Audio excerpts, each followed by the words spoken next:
2024-এর 3 August ক্ষোভ দ্রোহে উত্তাল কেন্দ্রীয় শহীদ মিনার, ফ্যাসিস্ট পতনে এক দফার ঘোষণা।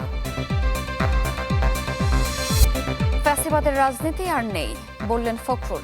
আওয়ামী লীগের দেখানো পথে বিএনপি, অভিযোগ জামায়াতের।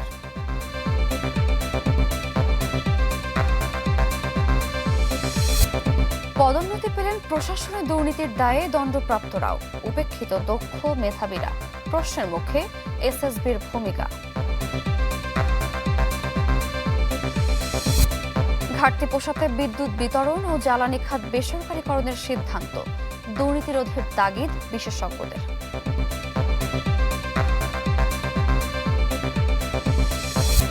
দুবাই কারাগার থেকে মুক্তি পেলেন সাবেক আইজিপি বেনজির, জামিন বাতিলে আইনি পদক্ষেপ বাংলাদেশের। আমাদের যে ল ফার্ম নিয়োগ হয়েছে তাদেরকে আমরা ইনস্ট্রাকশন দিয়েছি যেন এই বেইল ক্যান্সেলেশনের জন্য তারা পার্সু করে। ইরানের সাথে চুক্তি শিগগিরই, এয়ারফোর্স ওয়ানে বললেন ডোনাল্ড ট্রাম্প। আজ আবারও শুরু হবে আলোচনা।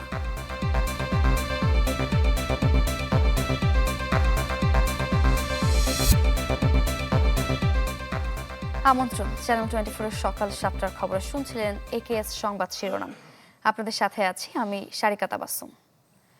ঐতিহাসিক 24-এর 3 আগস্ট, ভয়ের সব দেয়াল ভেঙে বৈষম্যের বিরুদ্ধে সেদিন এক হয়েছিল গোটা দেশ।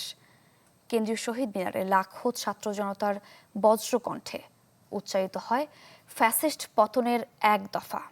সেদিন থেকেই ফ্যাসিবাদী শাসনের অবসান ছিল শুধু সময়ের অপেক্ষা। 34 জুলাইয়ের সেই গল্প জানাচ্ছেন সহকর্মী মুহাজির হক, ক্যামেরা ছিলেন রিপু আহমদ।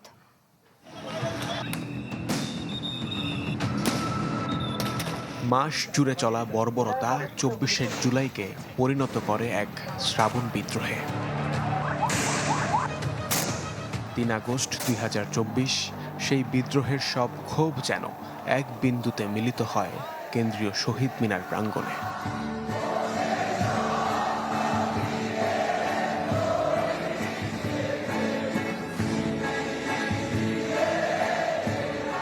বৈষম্যের সব শিকল ভেঙে সবাই সেদিন এক, ঐক্যবদ্ধ। এদিন কে শিক্ষার্থী, কে শিক্ষক কিংবা কে অভিভাবক তা চেনা দেয়। এত মানুষ মরল কেন, তার প্রতিবাদে অংশ নিতে কোনো পিছুটান ছিল না কারো। ভয়ের দেয়াল ভেঙে ফেলে লাখো ছাত্র জনতার বজ্রকণ্ঠে সেদিন উচ্চারিত হয় এক দফা, শেখ হাসিনার পদত্যাগ। এই জনসমুদ্রে আমরা মিশে গেছি, আমরা আপনাদের সাথে আছি। 3 আগস্টের সেই ইতিহাসের অংশ হয়েছিলেন অভিনেত্রী আজমেরী হক বাঁধন। সে সময় নানা চাপ থাকলেও শিশু রিয়া গোপের মৃত্যু তাকে তাড়িত করে জনতার কাতারে সামিল হতে। আমাদের ট্যাক্সের টাকায় কেনা বন্দুক, সেই বন্দুকের গুলি দিয়ে আমাদেরকে গুলি করা হচ্ছে, যেখানে আমাদেরকে রক্ষা করা তাদের দায়িত্ব ছিল। যেই দিন আসলে রিয়া গোপের গুলি লাগে, এবং রিয়া গোপ কিন্তু 6 দিন 7 দিন বেঁচে ছিলেন। সো বাচ্চাটা যখন মারা গেছে, আমার তখন মনে হচ্ছে যে ওই বাচ্চাটার জায়গায় আসলে আমার মেয়ে থাকতে পারতো।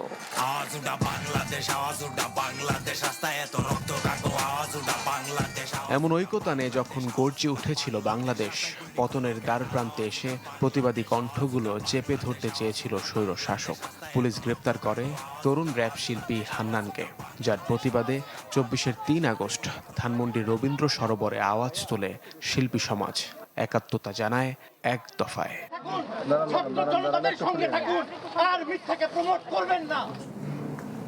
অগ্নিঝরা সেই দিনে শিল্পীদের যারা সংগঠিত করেছিলেন, গীতিকার, কবি ও কথা সাহিত্যিক লতিফুল ইসলাম শিবলি তাদেরই একজন। 5 তারিখে যেরকম ঘটনা ঘটতে যাচ্ছে, সেটা আমরা 3 তারিখে আমরা তখন ভাবছিলাম যে আচ্ছা, এটা একটা চরম পর্যায়ে গেছে, হয়তো আমাদেরকে আরও রক্তের ভিতর দিয়ে যেতে হবে, আরও নির্যাতনের ভিতর দিয়ে যেতে হবে। কিন্তু সেদিন যেটা হয়েছে যে আমরা আসলে প্রকাশিত হয়ে গেছি, মানে আমরা নেমে পড়েছি, মানে এরপর আর ফিরে যাওয়ার কোনো পথ ছিল না। নাহিদ ইসলামের এক দফার ঘোষণায় ঐক্যবদ্ধ হয়েছিল সব মতপথের মানুষ। আর ওই দিন থেকে অসহযোগ আন্দোলনের ঘোষণা আসে আসিফ মাহমুদের কণ্ঠে। আমাদের পরিকল্পনা ছিল বা ধারণা ছিল যে আন্দোলনটা আর একটু লেংদি চলবে এবং আমাদের অসহযোগের দিকে যেতে হবে সরকারের সাথে।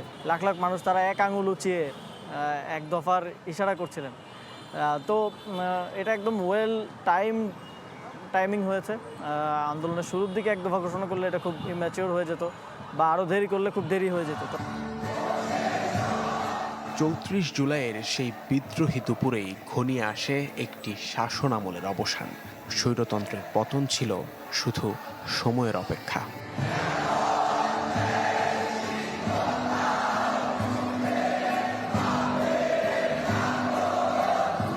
মুহাজির হক, চ্যানেল 24, ঢাকা। ফ্যাসিবাদী রাজনৈতিক শাসন থেকে বের হয়ে এসেছে বাংলাদেশ, দুয়ার খুলেছে নতুন সম্ভাবনার। ঠাকুরগাঁও জেলা আইনজীবী সমিতির অনুষ্ঠানে এসব বলেন বিএনপি মহাসচিব ও স্থানীয় সরকার মন্ত্রী মির্জা ফখরুল ইসলাম আলমগীর। নতুন একটা সম্ভাবনা সৃষ্টি হয়েছে। এই সম্ভাবনা হচ্ছে একটি গণতান্ত্রিক ব্যবস্থাকে সুদৃঢ় করা। গণতন্ত্র যদি চলে, গণতন্ত্র যদি প্র্যাকটিস হয়, তাহলে বাকি সব কাজগুলো হয়ে যায়। আমরা একটা প্রশাসনকে যদি দক্ষ প্রশাসন হিসেবে গড়ে তুলতে পারি, তাহলে রাষ্ট্র উপকৃত হবে। সেই সঙ্গে পার্লামেন্টকে যদি আমরা ফাংশনাল করতে পারি। ফ্যাসিস্ট সরকারের দেখানো পথেই হাঁটছে বিএনপি। জুলাই শক্তির ঐক্যে ফাটল ধরাতে বেছে নিয়েছে ষড়যন্ত্রের পথ। জাতীয় প্রেস ক্লাবে লেবার পার্টির আলোচনায় এ অভিযোগ করেছেন 11 দল নেতারা। ক্ষমতাসীনদের আহ্বান জানান বিদেশি এজেন্টদের কথা না শুনে গণদাবি মেনে নেয়ার। জুলাই আন্দোলনের দ্বিতীয় বর্ষপূর্তিতে জাতীয় প্রেস ক্লাবে লেবার পার্টির এই আয়োজন, যেখানে অংশ নিয়ে বক্তব্য দেন 11 দলের শীর্ষ নেতারা। গণভোটের রায় বাস্তবায়ন না করায় সরকারের তীব্র সমালোচনা করেন বক্তারা। অভিযোগ করেন জুলাই শক্তির ঐক্যে ফাটল ধরাতে বেছে নেওয়া হয়েছে ষড়যন্ত্রের পথ। আমরা তো কোনোদিন কল্পনা করি নাই যে বিএনপি আজকে এরকম আমাদের সাথে গাদ্দারি করবে, বেইমানি করবে, জাতির সাথে প্রতারণা করবে। কারণ আমরা সিগনেচার করেছিলাম একত্রে ডক্টর ইউনূসকে সামনে রেখে সংসদ ভবনে। সেখানে উল্লেখ ছিল যে আমরা কোনো প্রশ্ন তুলব না, আমরা আদালতে যাব না এই জুলাই সনদ নিয়ে। যেহেতু এটা সংসদে হয় নাই, তারা সংশোধনী কমিটি বানিয়েছে, ফলত আমাদের এই লড়াইটা এখন রাজপথে চলে এসেছে। রাজপথে ইনশাল্লাহ আমরা সংসদের সামনে উপস্থিত হব। যেদিন উপস্থিত হব ওই দিনে বাংলাদেশে ইনশাল্লাহ জুলাই সনদ বাস্তবায়ন করে ছাড়বেন। আলোচনায় অংশ নিয়ে প্রধানমন্ত্রী তারেক রহমানকে সতর্ক করেন এলডিপি চেয়ারম্যান। বলেন সরকারের আশেপাশে ঘুরছে মোসাদ ও রয়ের এজেন্ট।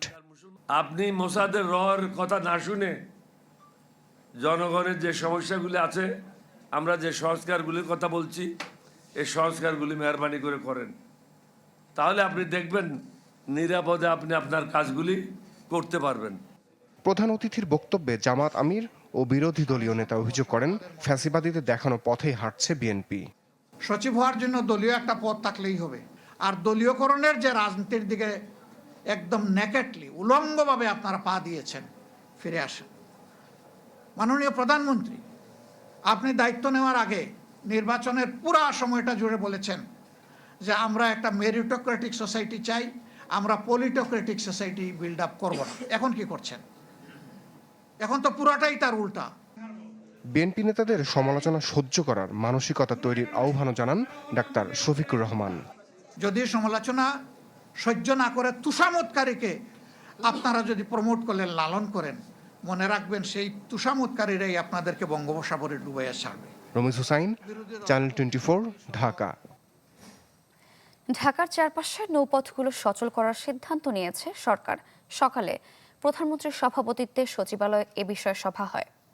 এ সময় নৌপথ সচলের পাশাপাশি নদীগুলোর দূষণ রোধ, ড্রেনেজ ব্যবস্থার উন্নয়ন এবং পানি প্রবাহ স্বাভাবিক রাখতে পদক্ষেপ নেওয়ার নির্দেশনা দেন প্রধানমন্ত্রী। এছাড়া নদীর চারপাশে নির্মিত ওয়াকওয়ের পাশে বিভিন্ন প্রজাতির গাছ লাগানোর পরামর্শ দেন তিনি। সভায় সড়ক পরিবহন ও সেতুমন্ত্রী, বন ও জলবায়ু পরিবর্তন প্রতিমন্ত্রী, ঢাকা উত্তর ও দক্ষিণ সিটি কর্পোরেশনের প্রশাসক উপস্থিত ছিলেন। 4টি নদী ঢাকাকে পরিবেষ্টিত করা আছে, সেই জায়গাগুলিতে আমরা ওয়াটার বাথ এবং যেটাকে বলা হয় নৌপথে চলাচলটা যাত্রীদের জন্য নিশ্চিত করতে চাই। সব মিলে 424টি জায়গায় এই সরাসরিভাবে ওয়েস্টেজ দিয়ে যাওয়া হচ্ছে নদীতে, সেইটা বন্ধ করা কিভাবে যায় সেটা নিয়ে আজকে আলোচনা হয়েছে। যাত্রী বান্ধব করে কিভাবে ওয়াটার বাথ চালু করা যায় যার ফলে যাত্রীরা যাতায়াতও করতে পারে, আবার বিনোদনও পায়, পর্যটনটা উৎসাহিত হয়, সেই লক্ষ্যে সমন্বিত মিটিং। দায়িত্ব নেওয়ার পর নতুন সরকারের আমলে দেয়া হলো প্রশাসনের 250 কর্মকর্তার পদোন্নতি, যেখানে ঠাঁই পেয়েছেন আওয়ামী সরকারের আস্থাভাজন, অনিয়ম, দুর্নীতিতে অভিযুক্ত কর্মকর্তারাও। প্রশ্ন উঠেছে যাচাই বাছাই প্রক্রিয়ার দায়িত্বে থাকা সুপিরিয়র সিলেকশন বোর্ড এসএসবির কার্যক্রম নিয়েও। জনপ্রশাসন বিশেষজ্ঞরা বলছেন বিশৃঙ্খল এমন পদক্ষেপে গতি হারাবে প্রশাসন, বিতর্কিত হবে সরকারও। ইমদাদ হকের রিপোর্ট। গত মাসের শুরুতেই উপসচিব থেকে মাইনুল হক ভূঁইয়াকে অবসরে পাঠিয়েছিল জনপ্রশাসন মন্ত্রণালয়। তার ঠিক 9 দিন পর পদোন্নতি পেয়ে তিনি হন যুগ্ম সচিব। ডেমরার এসিল্যান্ড থাকাকালে অসদাচরণের ঘটনায় শাস্তি পান প্রতিরক্ষা মন্ত্রণালয়ে সংযুক্ত উপসচিব মোহাম্মদ নজরুল ইসলাম। আর বালুমহাল কেলেঙ্কারিতে লঘুদণ্ড দেওয়া হয় সড়ক পরিবহন ও মহাসড়ক বিভাগের উপসচিব শাহিনুর ইসলামকে। বিতর্কিত এসব কর্মকর্তার ঠাঁই হয় বিএনপি সরকার গঠনের পর প্রথম পদোন্নতিতে। উপসচিব থেকে যুগ্ম সচিব হন 179 কর্মকর্তা। পদোন্নতি পাওয়া অনেকের বিরুদ্ধে রয়েছে দুর্নীতির অভিযোগ। আওয়ামী লীগ সরকারের মন্ত্রী আমলাদের আস্থাভাজন ও বিভাগীয় মামলায় সাজা পাওয়া কর্মকর্তারাও রয়েছেন পদোন্নতির তালিকায়। শুধু তাই নয়, রাজনৈতিক সম্পৃক্ততার অভিযোগ এনে দায়িত্ব থেকে সরিয়ে কম গুরুত্বপূর্ণ পদে সংযুক্ত করা হয়েছে বেশ কিছু যোগ্য কর্মকর্তাকে। এই নিয়ে দেখা দিয়েছে বিতর্ক। সরকার যোগ্যতার ভিত্তিতে নিয়োগ, পদোন্নতি ও পদায়নের কথা বললেও এমন পদোন্নতিতে সেই ছাপ পড়েনি। এই আমলাতন্ত্রের যে অপরচুনিটিগুলো, এগুলো তাদের ক্যাডার সার্ভিসের জন্য ব্যবহার করা অথবা তাদের নিজেদের লোকজনের জন্য ব্যবহার করা একটা সুবিধা তৈরি হয়েছে। আবার রাষ্ট্রও সেই সুবিধাটা দিচ্ছে। অ্যাডমিনিস্ট্রেশন কীভাবে স্ট্রিট লেভেল অ্যাডমিনিস্ট্রেশন নিয়ে আসা যায়, স্ট্রিট ব্যুরোক্রেসিতে নিয়ে আসা যায়, এইটা আমাদেরকে ভাবতে হবে। কয়েক ধাপের যাচাই বাছাই শেষে দেয়া হয় পদোন্নতি পদায়ন, যার দায়িত্বে সুপিরিয়র সিলেকশন বোর্ড এসএসবি। প্রশাসনের শীর্ষ এই কমিটিতে রয়েছেন চুক্তিভিত্তিক নিয়োগ পাওয়া ব্যক্তিরা। প্রশ্ন উঠেছে, এই বোর্ডের হাত হয়ে কিভাবে পদোন্নতি পান বিতর্কিতরা। যে বেশ আগে কেউ মারা গেছেন, রিটায়ারমেন্টে চলে গেছেন এবং তারপরে তাদেরকে পদোন্নতি যদি দেয়া হয়ে থাকে, তাহলে এটা অবশ্যই সরকারি কর্মচারী যারা কাজ করেছে, যাচাই বাছাই করেছে, তাদের ব্যর্থতা। যে পার্সোনাল ডাটা শিট যেটা দেখা হয়, সেটা তাহলে যদি বলে যে ওটা আপডেটেড না, তো ওটা আপডেটেড না, তো ওটা তো আপনারই তো আপডেট করার কথা। ত্রুটিপূর্ণ যাচাই বাছাই প্রক্রিয়ার কারণে প্রশাসনে শৃঙ্খলা ভঙ্গের শঙ্কার কথাও জানান বিশেষজ্ঞরা। নীতিমালা তৈরি করলেও স্বাভাবিকভাবেই জনপ্রিয় হওয়ার চেষ্টা থাকে রাজনীতিবিদদের। আর সেই নীতিমালা বাস্তবায়নে সতর্ক থাকতে হয় আমলাদের। এর ব্যতিক্রম যখন ঘটে তখনই তৈরি হয় বিতর্ক, সমালোচনা, যার প্রভাবে নেতিবাচকভাবে আক্রান্ত হয় রাজনৈতিক সরকার। ইমদাদ হক, চ্যানেল 24, ঢাকা। রাজধানীতে তীব্র গ্যাস সংকটের মাঝেই বাড়ল এলপিজি সিলিন্ডারের দাম। রোববার সন্ধ্যা 6টা থেকে কার্যকর হয়েছে এই নতুন মূল্য। বাংলাদেশ এনার্জি রেগুলেটরি কমিশনের বিজ্ঞপ্তিতে আগস্ট মাসের জন্য এলপিজির নতুন দাম জানানো হয়। নতুন দর অনুযায়ী ভোক্তা পর্যায়ে 12 কেজি সিলিন্ডারের দাম 70 টাকা বাড়িয়ে 1598 টাকা নির্ধারণ করা হয়েছে। এছাড়া গাড়িতে ব্যবহৃত অটো গ্যাসের দামও বাড়িয়েছে বিইআরসি।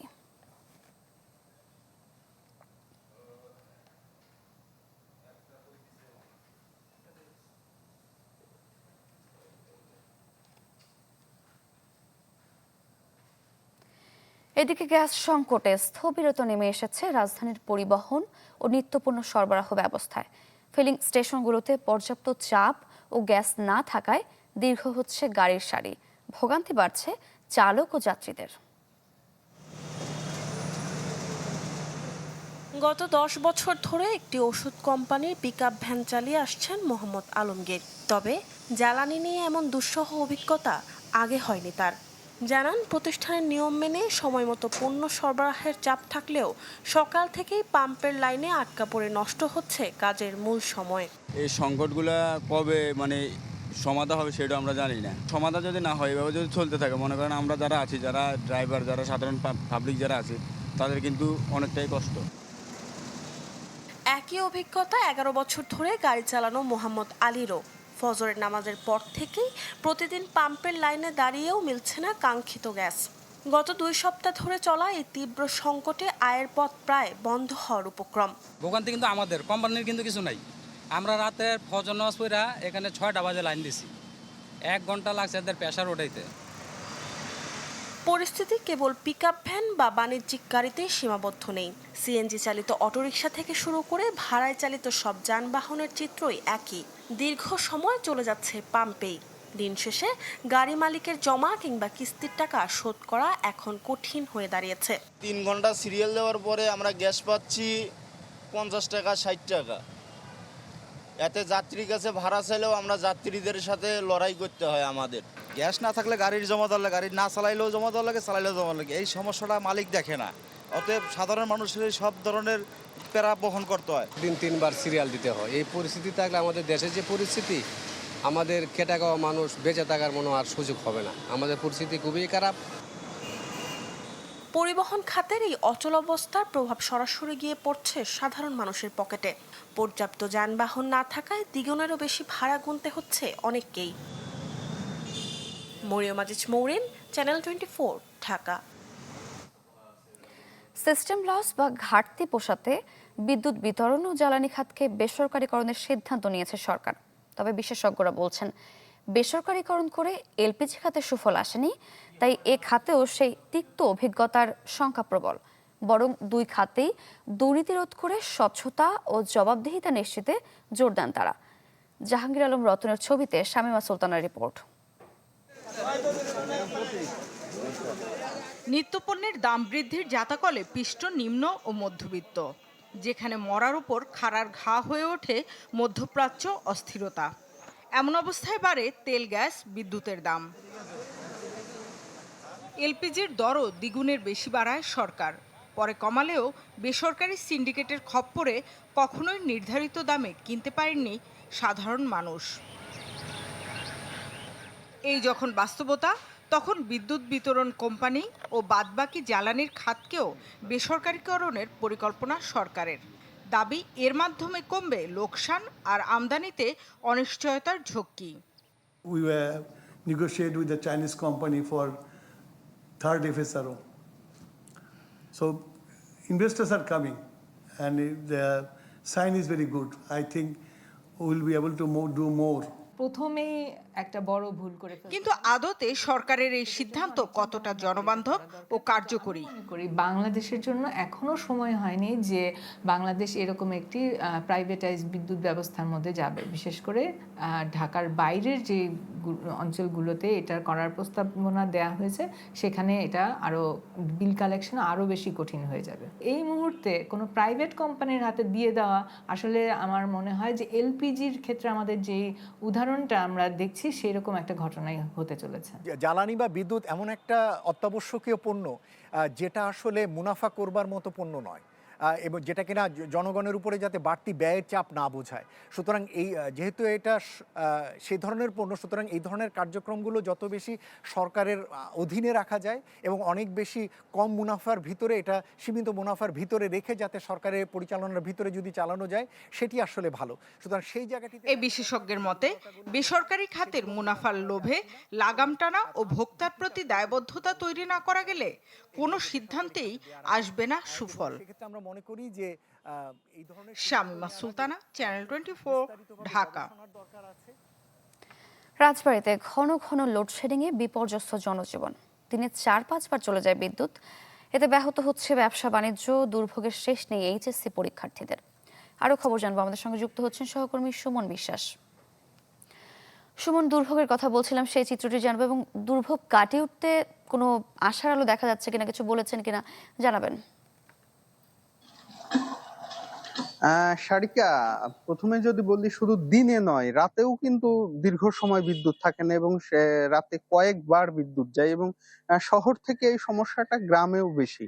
বিদ্যুৎ বিভাগ যেটি বলছে, গত 5 থেকে 6 দিন ধরে রাজবাড়ীতে বিদ্যুতের যে চাহিদা, সেই চাহিদার তুলনায় বিদ্যুৎ সরবরাহ কিন্তু একদমই কম। তারা যেটি বলছে যে সন্ধ্যার পরে চাহিদা 98 থেকে 100 মেগাওয়াট যখন হয়, তখন তাদের সরবরাহ আসে সেখানে 50 থেকে 56 মেগাওয়াট, মাঝে মাঝে 60।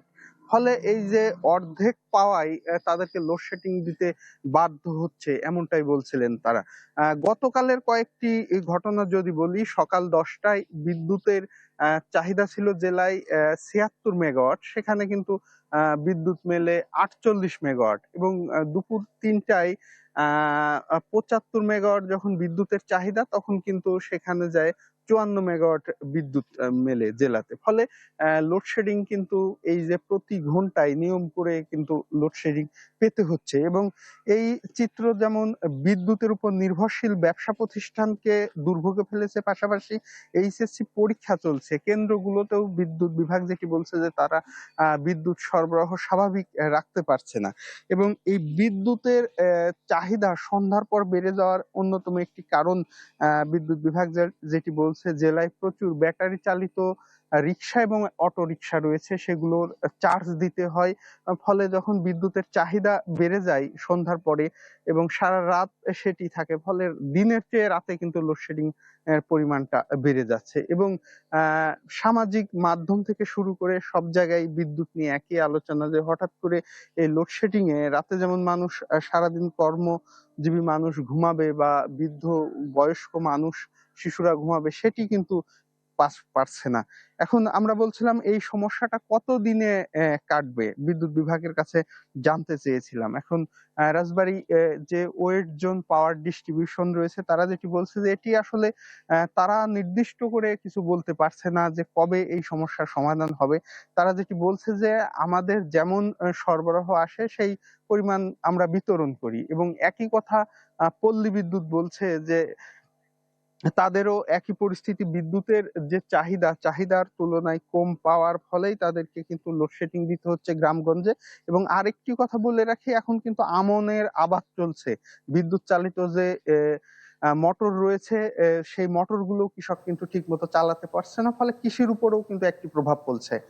সারিকা, এই ছিল রাজবাড়ীর বিদ্যুৎ। ধন্যবাদ আপনাকে। রাজবাড়ী থেকে লোডশেডিং এর খবর জানছিলাম। দেশের বাজারে এখনো 9% ওপরে মূল্যস্ফীতির চাপ। এরই মধ্যে প্রায় 2 বছরের সংকোচনমূলক মুদ্রানীতির অবস্থান থেকে সরে এসেছে কেন্দ্রীয় ব্যাংক। বেসরকারি খাতে স্থবির হয়ে পড়া বিনিয়োগ সচল করতে এবং নতুন কর্মসংস্থান সৃষ্টির লক্ষ্যে নীতি সুদহার বা রেপো রেট 0.50% পয়েন্ট কমানো হয়েছে। তবে অর্থনীতিবিদদের শঙ্কা, সরবরাহ শৃঙ্খল ঠিক না করে বাজারে তারল্য বাড়ালে মূল্যস্ফীতি নিয়ন্ত্রণ আরও জটিল হতে পারে। মাসুম মিয়ার প্রতিবেদন। টানা 21 মাস কঠোর সংকোচনমূলক মুদ্রানীতি অনুসরণের পর অবশেষে অবস্থান বদলালো কেন্দ্রীয় ব্যাংক। গভর্নর মুস্তাকুর রহমানের সভাপতিত্বে মনিটরি পলিসি কমিটির 13তম সভায় নীতি সুধার 10% থেকে কমিয়ে 9.50% নির্ধারণ করা হয়েছে, যা কার্যকর হচ্ছে 2 আগস্ট থেকেই। উদ্দেশ্য টাকার প্রবাহ সহজ করে বেসরকারি খাতে গতি ফেরানো। ব্যাংক ঋণে সুদের হার শিল্পায়নের ক্ষেত্রে এই মুহূর্তে একটা বড় বাধা। এই বাধাকে যাতে দূর করা যায়, যাতে লেন্ডিং রেটের উপর একটা পজিটিভ ইম্প্যাক্ট পড়ে, এই কারণটাই মূলত আমরা মাথায় রেখেছি। দীর্ঘদিন ধরেই দেশের বেসরকারি খাতের ঋণ প্রবাহের প্রবৃদ্ধি মন্দার মধ্য দিয়ে যাচ্ছে। 2026 সালের মে মাস শেষে বেসরকারি খাতের ঋণের প্রবৃদ্ধি সামান্য বাড়লেও মার্চ মাসেই ছিল গত 24 বছরের মধ্যে সর্বনিম্ন 4.72%। কড়া মুদ্রানীতি ও উচ্চ সুদহারের কারণে ঋণ নেওয়ার প্রবণতা কমে যায় বলে দাবি ব্যবসায়ীদের। ইন্ডাস্ট্রিয়াল যে কোনো লোন মানে 7%-এর বেশি বা ম্যাক্সিমাম এর বেশি দিয়ে কেউ নিয়ে এটা সার্ভাইভ করতে পারবে না।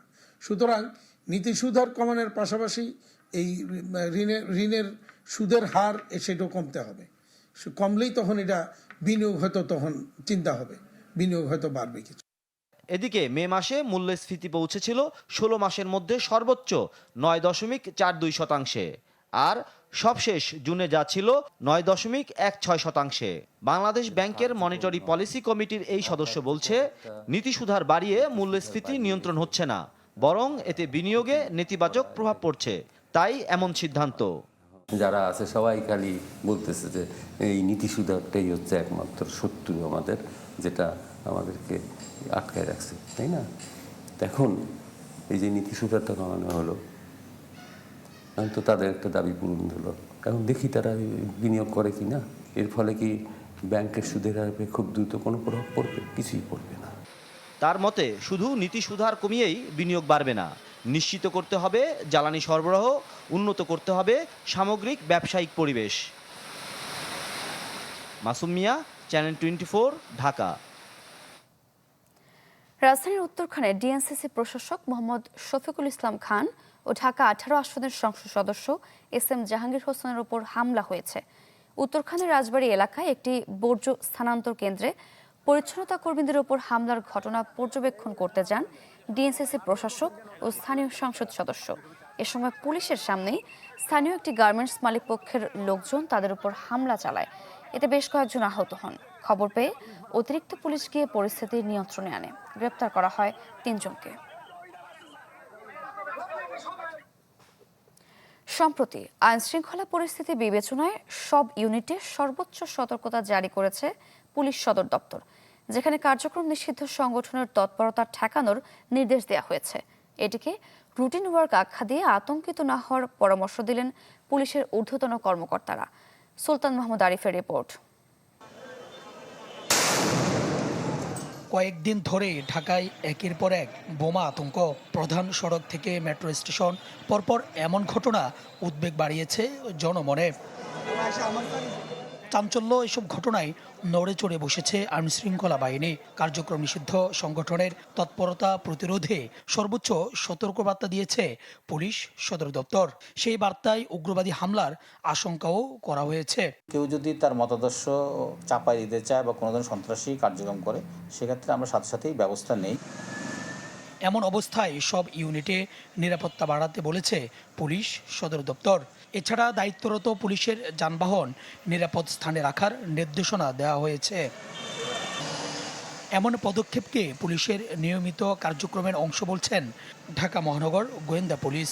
আমরা সবসময় সতর্ক থাকি, কাজে আমরা যেন ফিল্ডে বিচরণের ক্ষেত্রে আমরা যেন আরো একটু সতর্ক থাকি, এটাই ওনারা রিমাইন্ড করে দিয়েছেন আমাদেরকে। আবার আর আতঙ্কিত না হয়ে সবাইকে সতর্ক থাকার আহ্বান জানিয়েছে পুলিশ সদর দপ্তর।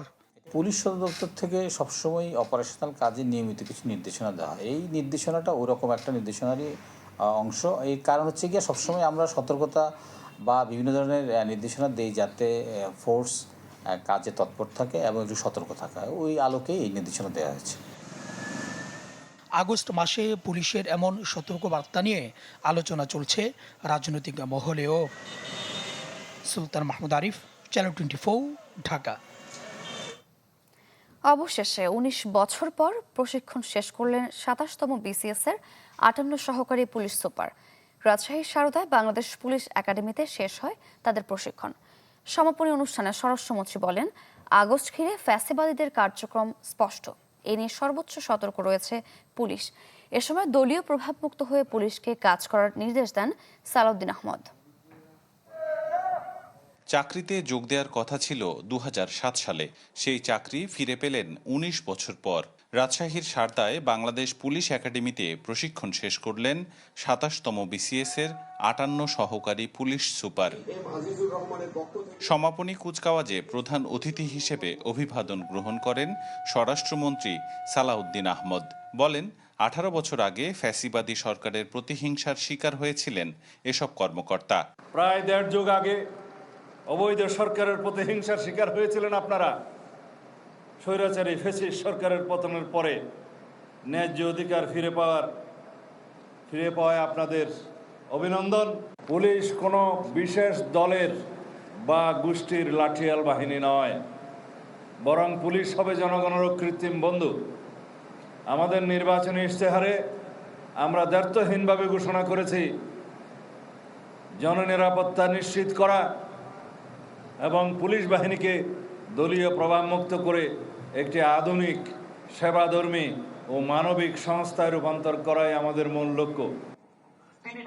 এক প্রশ্নের জবাবে মন্ত্রী জানান, আগস্ট মাস ঘিরে ফ্যাসিবাদের কার্যক্রম ঠেকাতে সর্বোচ্চ সতর্কতায় রয়েছে পুলিশ। আওয়ামী ফ্যাসিবাদী গোষ্ঠী, যেটা নিষিদ্ধ ঘোষিত রাজনৈতিক গোষ্ঠী, তাদের বিভিন্ন কার্যক্রম আগস্ট মাসে পরিলক্ষিত হচ্ছে। তো সেই জন্য আমরা সবাইকে সতর্ক থাকতে বলেছি। দীর্ঘ বঞ্চনার পর 24-এর গণঅভ্যুত্থানের কথা স্মরণ করে দলীয় প্রভাবমুক্ত হয়ে কাজ করতে কর্মকর্তাদের প্রতি আহ্বান জানান স্বরাষ্ট্রমন্ত্রী। আবরার শাইর, চ্যানেল 24, রাজশাহী।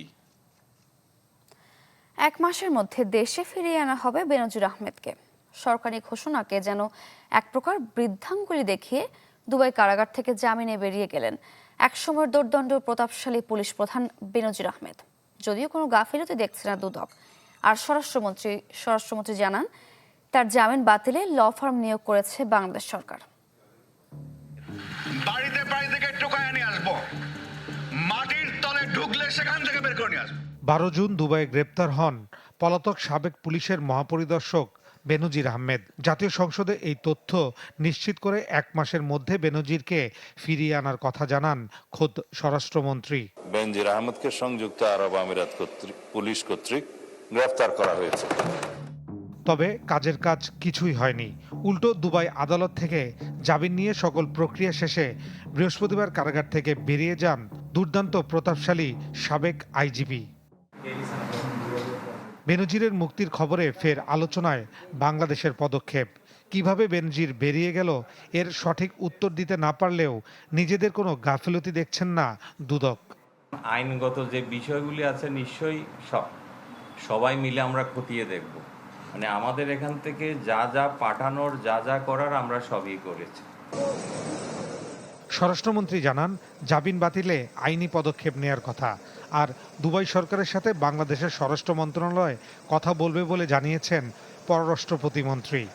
আমি খবর পেয়েছি তাকে অন কন্ডিশন এখানে তার লিভ না করার শর্তে বেইল দিয়েছে। কি কি শর্ত আমি সার্টিফাইড কপিটা জোগাড় করতে বলেছি, এবং আমাদের যে ল ফার্ম নিয়োগ হয়েছে তাদেরকে আমরা ইনস্ট্রাকশন দিয়েছি যেন এই বেইল ক্যান্সেলেশনের জন্য তারা পার্সু করে। সংযুক্ত আরব আমিরাতের আইন অনুযায়ী তারা ব্যবস্থা নিচ্ছে, সেটা অবশ্যই আমাদের সরকার তাদের সাথে কথা বলবে, আমাদের হোম মিনিস্ট্রি তাদের সাথে কথা বলে পরবর্তী কি পদক্ষেপ আমরা নিতে পারি সেটা আমরা সিদ্ধান্ত নেব।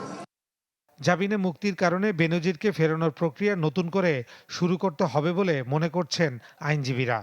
এখানে বিচারাধীন ব্যক্তি, তার বিরুদ্ধে যে অভিযোগগুলো আছে কি পরিমাণ গুরুতর অভিযোগ ইত্যাদি, সেই দেশের রিকোয়ারমেন্ট অনুসারে এইগুলো তথ্যপাত্র দিয়ে তাকে ফেরত চাওয়া যেতে পারে, যাতে উনি ওইখানকার প্রসিডিংয়ে ইনিশিয়েট হলেও উনি যেন ওই জুরিসডিকশন থেকে অন্য কোনো জুরিসডিকশনে না চলে যেতে পারে। জামিনে মুক্ত হলেও শর্ত অনুযায়ী বেনজির আহমেদের পাসপোর্ট আছে আদালতের হেফাজতে। অনুমতি ছাড়া ত্যাগ করতে পারবেন না সংযুক্ত আরব আমিরাত। ফয়সাল হোসেন, চ্যানেল 24, ঢাকা।